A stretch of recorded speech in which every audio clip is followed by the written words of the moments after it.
तो जय हिंद, स्वागत है आप सभी का फिर से मेरे इस वीडियो में। तो इसके पहले वाली वीडियो में मैंने जिक्र किया था आप सभी से कि कैसे मैपिंग की क्लास हम लोग अरेंज करते हैं यूपीएससी के लिए, मतलब मैपिंग को कैसे तैयार करते हैं और उसका क्या योगदान होता है यूपीएससी सीएससी एग्जामिनेशन में।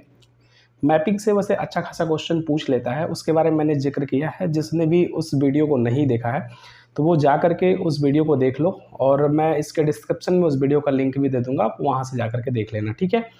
आज के वीडियो में मैं आप लोग से जिक्र करने आया हूँ। कुछ बच्चों ने हमारे उस वीडियो पे, ठीक है, मैंने एक शॉर्ट्स वीडियो उसी से कट करके डाला था।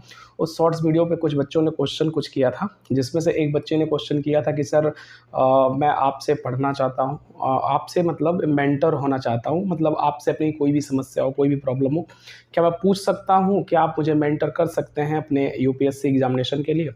तो एक बच्चे ने ये क्वेश्चन किया था और दूसरे बच्चे ने एक क्वेश्चन किया था। मैं क्वेश्चन देख लेता हूँ, है ना, ताकि कोई क्वेश्चन छूटे ना। एक बच्चे ने क्वेश्चन किया था मेरे से, वो बोल रहा था कि सर मैथ का कितना क्वेश्चन होता है।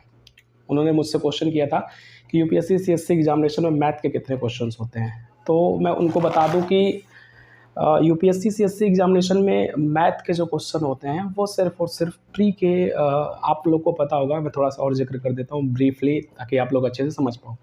देखो क्या होता है ना, जो यूपीएससी का एग्जामिनेशन होता है वो 3 फेज़ में उसके एग्जामिनेशन होते हैं। एक होता है प्री, जिसको प्रीलिमिनरी एग्जामिनेशन कहते हैं, मतलब प्रारंभिक परीक्षा। दूसरा होता है मेंस, जिसको मुख्य परीक्षा कहते हैं। और तीसरा होता है इंटरव्यू, ठीक है, जिसको पर्सनालिटी टेस्ट भी कुछ लोग कहते हैं। तो ये 3 फेज़ में इसके परीक्षा होते हैं। अच्छा, आपको टाइमिंग अगर बता दूँ तो मई के महीने में जो आपका प्री हो जाता है, और सितंबर अक्टूबर के महीने में मेंस होता है। फिर उसके बाद से जो है जनवरी फरवरी के महीने में आपका इंटरव्यू होता है। उसके बाद से अप्रैल के महीने में आपका रिजल्ट आता है। यानी कि पूरा 1 साल का ये प्रोसेस चलता है यूपीएससी के एग्जामिनेशन का, ठीक। अब इसमें आपका क्वेश्चन ये है सर कि मैथ का कितना बड़ा रोल होता है, या फिर मैथ का क्वेश्चन पूछता है कि नहीं पूछता है। तो चले हम मैथ के तरफ पहले चलते हैं, पहले दूसरे क्वेश्चन का जवाब लेते हैं, मैथ वाले प्रश्न का। फिर हम लोग जवाब लेंगे उस प्रश्न का जो आपने मेंटोर के बारे में बात किया, ठीक है। चलिए हम लोग स्टार्ट करते हैं। तो मैथ का देखो क्या ना, कि जो प्री का एग्जामिनेशन होता है उसके 2 पेपर होते हैं। प्री के एग्जामिनेशन जो आपका मई में होता है, पहला परीक्षा, उसमें 2 पेपर होता है। एक जो पेपर होता है सुबह के टाइम होता है, दूसरा जो पेपर होता है शाम के टाइम होता है। 2 पेपर होता है, एक ही दिन में 2 पेपर होगा। एक सुबह के टाइम में पेपर होगा, फिर एक दोपहर के बाद पेपर होगा, ठीक है। उसी में एक जो पेपर होता है दोपहर के बाद, उसको सीसैट कहते हैं। क्या कहते हैं? सीसैट कहते हैं, दोपहर के बाद वाला जो पेपर होता है। उस सीसैट के अंदर, ठीक है, उस सीसैट के अंदर आपका कितने क्वेश्चन आते हैं? 80 क्वेश्चन आते हैं। उन 80 क्वेश्चन के अंदर आपको 33% लेके आना होता है, यानी कि आपको क्वालिफाई करना होता है उस परीक्षा को। यानी कि 27 क्वेश्चन आपको सही करने होते हैं। 80 में से 27 क्वेश्चन सही करने होते हैं। और आप जब 80 में से 27 क्वेश्चन सही कर लेते हो, तभी आपका जो सुबह वाला पेपर हुआ रहेगा उसको चेक किया जाता है। और जब सुबह वाले पेपर को आप, वो कट-ऑफ उसका बनता है, सुबह वाला जो पेपर हुआ है उसका कट-ऑफ बनेगा, ठीक है। उसके कट-ऑफ के अंदर अगर आप आते हो तो आप मुख्य परीक्षा की तरफ मूव ऑन करोगे। पहला शर्त क्या है, जो शाम वाला पेपर होगा उसको सीसैट कहते हैं, उसमें आपको 33% लेके आना है। और 33% लाने के लिए आपको 27 क्वेश्चन कम से कम सॉल्व करने होते हैं, सही करने होते हैं।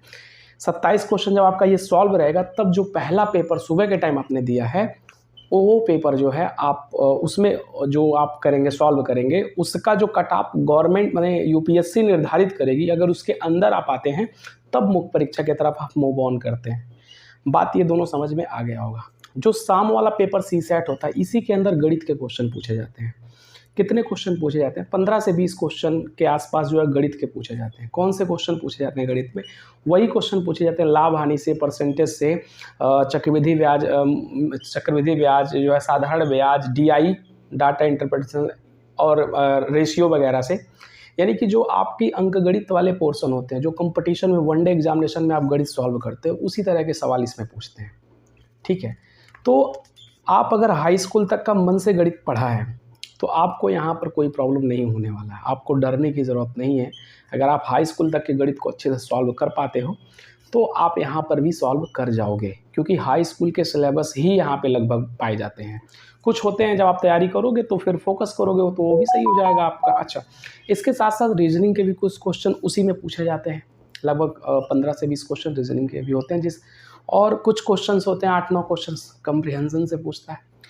तो ओवरऑल आप 27 क्वेश्चन सॉल्व कर ले जाओगे अगर 2 से 3 महीने आप फोकस करते हो। आप एक एवरेज स्टूडेंट हो अगर हाई स्कूल में, आपका मैथ ठीक ठाक है, साइंस ठीक ठाक है, एक अच्छा स्टूडेंट रहे हो, मतलब एवरेजली एक अच्छा स्टूडेंट रहे हो, तो भी आप सीसैट के लिए बिल्कुल परेशान नहीं होगे। देखो सीसैट में उन बच्चों का रुकता है जो शुरुआती दौर से ही, हाई स्कूल से ही उनका गणित नहीं तेज होता है या फिर साइंस वाले सब्जेक्ट में ज़्यादा उनका पकड़ नहीं होता है, उनके लिए प्रॉब्लम क्रिएट होता है और सीसैट की वजह से वहाँ से फेल होते हैं। ठीक है, तो ये आपका मैथ वाला जो पोर्शन था उसको मैंने यहाँ पे लिया। ठीक है, अच्छा इसके साथ साथ मैथ, अगर मैथ का जिक्र किया जाए तो मैथ एक जगह और आता है, वो है आपका ऑप्शनल। अगर कोई बच्चा मैथ में अच्छा खासा है, आईआईटी वगैरह किया वगैरह है, आईआईटी किया वगैरह है, तो वो मैथ ऑप्शनल के रूप में रख सकता है, 500 नंबर मेंस के रूप में ले सकता है। ठीक है, तो वो अलग बात है। बाकी इस बच्चे ने जो क्वेश्चन किया था मैथ के लिए, ये सिर्फ सीसैट की बात कर रहा था। तो आपको मैथ मिलेगा, मैथ आपको सॉल्व भी करना है और आपको 33% ला के पास भी करना है। बहुत ही आसान है, आप कर सकते हैं, बहुत ही नॉर्मल चीज़ है। ठीक है, तो आपको ये पूरी बात समझ में आ गई होगी कि कैसे कैसे इन सब चीज़ों को हमको फॉलो करना है। इसके आगे अगर हम जिक्र करने जाएं तो मुख्य परीक्षा होता है आपका सितंबर अक्टूबर में, आप मुख्य परीक्षा देते हो, उसके बाद आप इंटरव्यू दोगे और इंटरव्यू देने के बाद जो है आपका रिजल्ट आएगा, आपका सब कुछ हो जाता है। ठीक, अब इसके बाद चलते हैं हम लोग दूसरे क्वेश्चन की तरफ। जो दूसरा क्वेश्चन है कि सर क्या मैं, जैसे मैं अगर लाइन बाय लाइन पढ़ लूँ तो क्या बोला था, सर क्या आप मुझे गाइड कर सकते हो, मुझे कौन सी एनसीईआरटी पढ़ना चाहिए। उन्होंने मेरे से क्वेश्चन किया था, क्या सर आप मुझे गाइड कर सकते हो कि मुझे कौन सी एनसीईआरटी पढ़नी चाहिए। चलो थोड़ी सी एनसीईआरटी की जिक्र करते हैं कि वाकई में एनसीईआरटी क्या है और एनसीईआरटी का कितना रोल है यूपीएससी में, और टॉपर्स जो एनसीईआरटी के बारे में बताते हैं वो क्यों बताते हैं। इन सब प्रश्नों का जवाब हम लोग सुनते हैं। बहुत ही ध्यान से आप लोग सुनिएगा और जो भी डाउट होगा फिर पूछ लीजिएगा, मैं अगले वीडियो में उसको बताऊंगा। देखो एनसीईआरटी, अक्सर टॉपर्स या फिर हर कोई यही कहता है कि एनसीईआरटी 6 से लगा करके 12 तक हमें पढ़ना होता है। हमारे पास सारे विषय के एनसीईआरटी होते हैं, चाहे वो कोई भी सब्जेक्ट हो, इतिहास, भूगोल, पॉलिटी, जियोग्राफी, कुछ भी, सारे सब्जेक्ट के एनसीईआरटी होते हैं और टॉपर्स यही सजेस्ट करते हैं 6 to 12 आपकी एनसीईआरटी कंप्लीट होनी चाहिए। अच्छा, एनसीईआरटी का कितना रोल है यूपीएससी में, आपको बता दें कि एनसीईआरटी में जो यूपीएससी का सिलेबस है, उस यूपीएससी के सिलेबस के अंदर एनसीईआरटी, सारा एनसीईआरटी रख दो 6 से 12 तक, तो 40% सिलेबस को कवर नहीं करता एनसीईआरटी। 40% सिलेबस को कवर नहीं करता एनसीईआरटी। हाँ, फिर टॉपर क्यों कहता है कि एनसीईआरटी पढ़ने के लिए, जब 40% तक सिलेबस नहीं कवर करता है एनसीईआरटी यूपीएससी का, तो टॉपर क्यों बोलते हैं एनसीईआरटी पढ़ने के लिए। उसका जवाब मैं आपको इतना बताऊंगा कि एनसीईआरटी इसलिए टॉपर्स बोलता है पढ़ने के लिए क्योंकि एनसीईआरटी के अंदर छिपा होता है लैंग्वेज जो यूपीएससी पूछती है, जिस लैंग्वेज में यूपीएससी बात करती है। जैसे आप एग्जाम्पल के रूप में समझो कि आप किसी व्यक्ति से बात करने वाले हो, उसका नाम यूपीएससी है, उस व्यक्ति से आपको बात करना है, वो पता नहीं कौन सा क्वेश्चन पूछेगा, ये नहीं पता आपको, लेकिन जिस लैंग्वेज में वो बात करेगा वो लैंग्वेज आपको पता होना चाहिए। और आपको वो लैंग्वेज नहीं पता रहेगा तो आप उससे बात ही नहीं कर पाओगे, समझ ही नहीं पाओगे वो बोल क्या रहा है। इसलिए टॉपर्स बोलते हैं कि एनसीईआरटी पढ़ो, क्योंकि एनसीईआरटी के अंदर जो लिखी हुई लाइनें हैं, जो शब्द यूज़ किए गए हैं, वो गवर्नमेंट के शब्द हैं, गवर्नमेंट के द्वारा दिया गया शब्द है और यूपीएससी गवर्नमेंट शब्दों को लेता है। बहुत से ऐसे शब्द हैं जो आपको नहीं पता होगा, लेकिन वो शब्द एनसीईआरटी के अंदर छिपा होता है, लिखा होता है, और जब आप एनसीईआरटी पढ़ लेते हो तो आपको उन शब्दों का ज्ञान हो जाता है, जिससे आप जब एग्जामिनेशन में जाते हो या फिर जब यूपीएससी के पीवाईक्यू वगैरह को देखते हो तो वहाँ पे चीज़ें आपको समझ में आने लगती है, यार हाँ इस बात को कहा जा रहा है। ठीक, तो एनसीईआरटी लैंग्वेज के लिए पढ़ा जाता है, हमारे लेखन शैली के लिए पढ़ा जाता है कि किसी चीज़ को कैसे समझा जाए। आपके बौद्धिक का विकास करता है, आपके सोच का विकास करता है, वो आपके लैंग्वेज का विकास करता है एनसीईआरटी। एनसीईआरटी आपके यूपीएससी के सिलेबस को नहीं कवर करता, बल्कि आपके भाषा को बदलता है, आपके बोलने समझने की क्षमता को बढ़ाता है। इसलिए टॉपर बोलता है एनसीईआरटी पढ़ने के लिए। ठीक, ये था पहला एनसीईआरटी क्यों कहा जाता है पढ़ने के लिए। अच्छा, इसके दूसरा पक्ष भी है। कुछ ऐसे सिलेबस हैं जो एनसीईआरटी के अंदर, मैंने कहा ना 40% तक मैंने रखा आपको। तो जो 40% के अंदर जो सिलेबस आते हैं वो एनसीईआरटी के अंदर होते हैं, उनको हमें पढ़ना होता है। इसीलिए कई टॉपर्स के आपने शब्द सुने होंगे, लाइन सुने होंगे, वो अक्सर यही कहते रहते हैं कि हमें सारा नहीं पढ़ना होता है, सारी एनसीईआरटी नहीं पढ़नी है। तो वो यही कहना चाह रहे हैं कि यूपीएससी के अंदर सारे सिलेबस को एनसीईआरटी कवर नहीं करती है, 40% कवर करती है और 40% एनसीईआरटी को पढ़ना होता है। इसीलिए वो कहते हैं हमें सारा नहीं पढ़ना है, कुछ पढ़ने हैं। जैसे आप एग्जाम्पल के रूप में ले दो, जियोग्राफी को आप पढ़ सकते हो। जियोग्राफी 6 to, अगर एकदम बिगिनर हो तो 6 to 12 पढ़ो, और अगर जानते हो तो 11 और 12 का आपको पढ़ना चाहिए। इसी तरीके से हिस्ट्री का 11-12 पढ़ डालो, ठीक है। तो एनसीईआरटी की कौन कौन सी सेक्शन पढ़ें, अगर आपके पास समय है और अगर आप 12th पास आउट हो और graduation first year second year में हो और अपने घर पे हो, कहीं पर फाउंडेशन कोर्स नहीं ज्वाइन किए हो, तो आप सारे एनसीईआरटी को पढ़ सकते हो, पढ़ना चाहिए। सारे एनसीईआरटी को पढ़ डालो जितने भी हैं। और उससे भी ज़्यादा इम्पोर्टेंट है, एनसीईआरटी के अंदर जब कोई चैप्टर पढ़ रहे हो, उस चैप्टर को पढ़ने के बाद जब चैप्टर ख़त्म होता है तो उसमें देखोगे कुछ क्वेश्चन होते हैं, कुछ बहुविकल्पी क्वेश्चन होते हैं, कुछ जो है सब्जेक्टिव क्वेश्चन होते हैं, उनको सॉल्व करने की कोशिश करो। आपका सारा क्वेश्चन वो सॉल्व हो जाना चाहिए एनसीईआरटी पढ़ने के दौरान। जिस तरीके से क्लास 6 का एनसीईआरटी पढ़ो तो पूरा अच्छे से पढ़ो, पढ़ने के बाद उसके क्वेश्चन को सॉल्व करो। ये है स्टार्टिंग फेज़ ऑफ एनसीईआरटी। घबरा के नहीं कुछ होता है और घबरा के कुछ कर भी नहीं पाओगे। बहुत से स्टूडेंट को हमने देखा यहाँ पे जो अभी 12th पास आउट होकर के जो है मुखर्जी नगर में आके पढ़े हुए हैं, उनको किताब पढ़ने का ढंग नहीं है। अगर स्पीड से कह दिया जाएगा चलो पढ़ो स्पीड से, किताब नहीं पढ़ पाते हैं।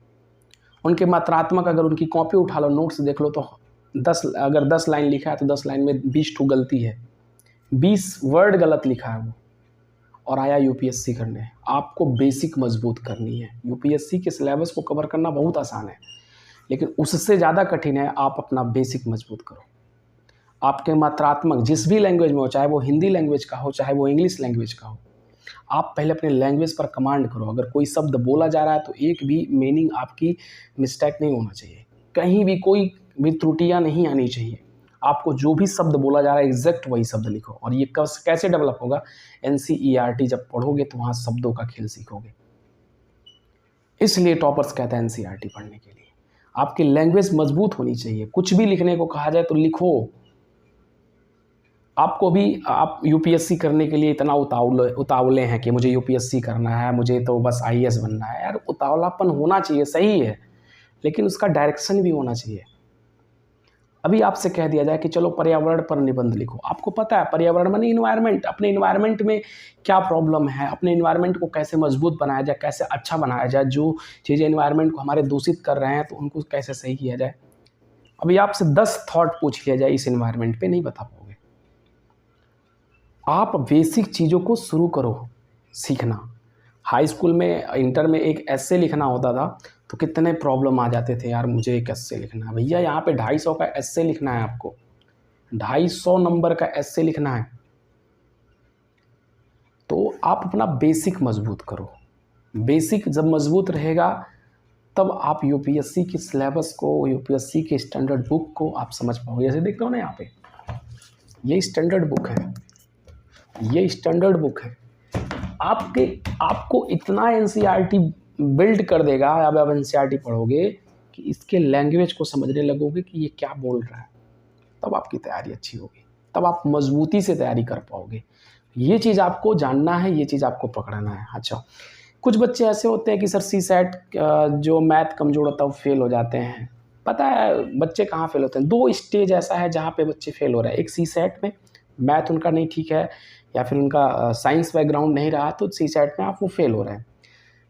पीटी नहीं क्लियर हो रहा। अगर पीटी क्लियर हो रहा, मेंस में क्यों फेल हो रहा? क्योंकि मेंस के अंदर पूछे जाते हैं 2 पेपर, क्वालिफाइंग 2 पेपर है, हिंदी और इंग्लिश। इंग्लिश कंपलसरी, और हिंदी के जगह पे आप कोई भी लैंग्वेज ले सकते हो, लेकिन हिंदी लोग लेते हैं, हिंदी भाषाई क्षेत्र के लोग, तो हिंदी की मैं जिक्र कर रहा हूँ। तो हिंदी तो पास आउट हो जाता है क्योंकि हिंदी मीडियम के स्टूडेंट है, हिंदी पास हो जाता है। इंग्लिश उसके लिए फिर चैलेंज आ जाता है। जिस प्रकार से आप हाई स्कूल का एक पेपर देते हो ना, उसमें प्रोज देता है, उसमें से आंसर छाट के लिखना होता है, एस्से लिखना होता है, ये सब है वहाँ क्वालिफाइंग में। क्वालिफाइंग पेपर ही नहीं क्लियर हो रहा है मेंस का, तो बताओ मेंस के अंदर जो जीएस फर्स्ट सेकंड थर्ड का पेपर है वो कैसे क्लियर होगा, वो कैसे चेक होगा? पहले तो क्वालिफाइंग पेपर सॉल्व कर भाई, तब तो तुम्हारा ये चेक होगा। तो बच्चे वहाँ नहीं फोकस कर रहे हैं, वो सब इतिहास भूगोल पॉलिटी पे रटे हुए पड़े हैं। अरे भैया तुम अपना पहले मेन चीज़ मजबूत कर, पहले मेन चीज़ मजबूत कर, पहले क्वालिफाइंग तो हो, क्वालिफाइंग पेपर को तो सॉल्व कर ले। तो ये सारी चीज़ें चल रही हैं यूपीएससी के अंदर। तो जो आपका 2 क्वेश्चन था, एक क्वेश्चन मैथ को लेकर के, एक मेंटर को लेकर के, अब आपको समझ में आ गया होगा। जो क्वेश्चन नंबर फर्स्ट था मेंटर को लेकर के, क्या सर हमको आप गाइड कर सकते हैं एनसीईआरटी को लेकर के, ये मैंने तो बता दिया। फिर अगर कोई बच्चा मुझसे गाइडेंस लेना चाहता है इसी प्रकार से, मेरा चैनल है, ओपन चैनल है, कोई भी आकर के यहाँ पे जुड़ सकता है, अपने प्रश्न को पूछ सकता है हमारे वीडियो में। मेरे पास वो कमेंट वगैरह आएगा, मैं उसको पढ़ूंगा, फिर किसी न किसी वीडियो में उसका जवाब दे दूंगा। और प्रॉपरली अगर कोई मुझसे जुड़ना चाह रहा है तो वो मेरे टेलीग्राम चैनल पे आ सकता है, या फिर मेरे व्हाट्सअप चैनल पे आ सकता है, इवन कहीं भी, जिसका सारा लिंक मैं डिस्क्रिप्शन में दे दूंगा। मेरे इंस्टा आईडी पे आ सकता है, वहाँ पूछ सकता है, मेरे से चैटिंग कर सकता है, सब कुछ ओके। देन आई थिंक आप लोगों को ये क्लास बहुत ही इफ़ेक्टिव लगा होगा। इसी तरीके वीडियोस के लिए हमारे चैनल पर रहिए, चैनल को सब्सक्राइब करके रखिए, अपने दोस्तों के साथ शेयर कीजिए। मिलते हैं नेक्स्ट वीडियो में, बाय बाय, टेक केयर, जय हिंद।